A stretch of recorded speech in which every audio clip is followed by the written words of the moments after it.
নিৰ্বাচনৰ আগত বৰ্তমান শাসনাধিষ্ঠ বিজেপি চৰকাৰখনে তেওঁলোকৰ মেনিফেষ্টোতো উল্লেখ কৰিছে যে জনজাতিকৰণ আমি দিম, কিন্তু সকলো গালু বালু কলাকুটি পাল।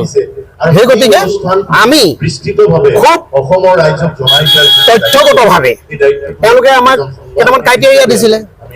ক্ৰাইটেৰিয়াৰ ভিতৰত কি আছিলে যে বাকী যিসকলে জনজাতিকৰণ পাই আছে তেওঁলোকৰ যাতে অসুবিধা নহয় এই কথাটো কৈছিলে। ইতিমধ্যে আমাৰ কেইবাটাও জনগোষ্ঠীয়ে আমাক যে চুতীয়া জনগোষ্ঠীক যদি জনজাতিকৰণ কৰা হয় তেতিয়াহ'লে আপত্তি নাই বুলি আমাক জনাইছে। আৰু সেই কাগজ আমি ইতিমধ্যে শাসনাধিষ্ঠ অসম চৰকাৰখনক, বিজেপি শাসনাধিষ্ঠ অসম চৰকাৰখনৰ ওচৰত আমি সম্পূৰ্ণ তাৰ দলিল আমি ইতিমধ্যে প্ৰেৰণ কৰিছো। তথাপিও তেওঁলোকে যদি আমাৰ জনজাতিকৰণৰ বিষয়টো পিছ পেলাই গৈ থাকে তেতিয়াহ'লে আজি তাৰিখতো জনজাতি যিসকল ৰাইজ, চুতীয়া জনগোষ্ঠীৰ যিসকল ৰাইজ এইসকলতো সদা সচেতন হৈছে। টেঙাম কিমান দিন বিকিব?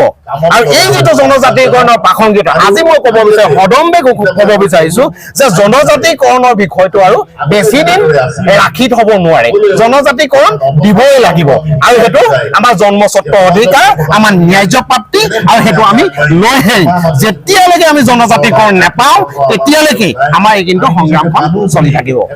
চুতীয়া যুৱ সন্মিলন অসম চাইছা তিতাবৰ জিলাৰ আজি ত্ৰিবাৰ্ষিক সাধাৰণ সভা। এই সাধাৰণ সভাত আমি আজি এখন তিতাবৰ জিলাৰ নতুন সমিতি গঠন হ'ব আৰু এই নতুন সমিতিখনে আগন্তুক দিনত চুতীয়া জনগোষ্ঠীৰ যিখন সংগ্ৰাম, আমাৰ জনজাতিকৰণ, আমাৰ জন্মস্বত্ব অধিকাৰ, এই যিখন সংগ্ৰাম, এই সংগ্ৰামখন আমি চলাই নিবৰ বাবে দৃঢ় প্ৰতিজ্ঞ।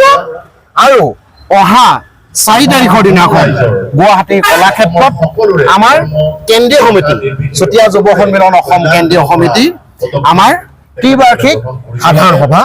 আৰু আমি কৈছোঁ যে আমি অসমত আমাৰ যি জনজাতিকৰণৰ আন্দোলনখন, এই আন্দোলনখন আমি বিশেষভাৱে খুব ত্বৰান্বিতভাৱে যিটো সময়ৰ দাবী আমি আগবঢ়াই নিবৰ বাবে চিৰ প্ৰতিজ্ঞাবদ্ধ আমি হৈছোঁ। যিকোনো খবৰৰ বাবে যোগাযোগ কৰক 7099017330 লগতে 7099017110 নম্বৰত।